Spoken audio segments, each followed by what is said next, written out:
তোমাদের আগেকার দিনের বিয়ে আর এখনকার দিনের বিয়ে নিয়ে কিছু কথা বলি। আগে সেই 1980 সালে ছেলেকে একটা রেডিও দিতেই হবে, এসব ছাড়া বিয়ে হয় নাকি। তারপরে চলে যাব 1990 সালে, ছেলেকে একটা সাইকেল দিতে হবে, সাইকেল না দিলে বিয়ে হবে না। 2000 সালে ছেলেকে একটা মোটর সাইকেল দেবে না, একটা মোটর সাইকেল দিলে তো নিয়ে একটা হাওয়া খেতে যেতে পারতো আপনার মেয়েকে, একটা মোটর সাইকেল দিলে ভালো হয়।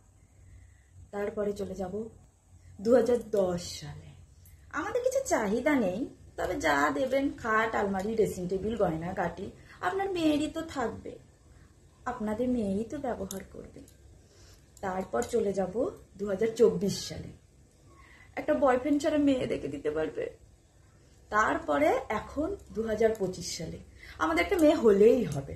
স্বামী ছেড়ে দিয়েছে, দেখতে কালো, জাতের নয়, কোনো অসুবিধা নেই, একটা মেয়ে হলেই হবে। আমার ছেলেকে বিয়ে দিতে পারছি না গো, ছেলেটা কাল বড় বুড়ো হয়ে গেল, একটা মেয়ে দেখে দাও।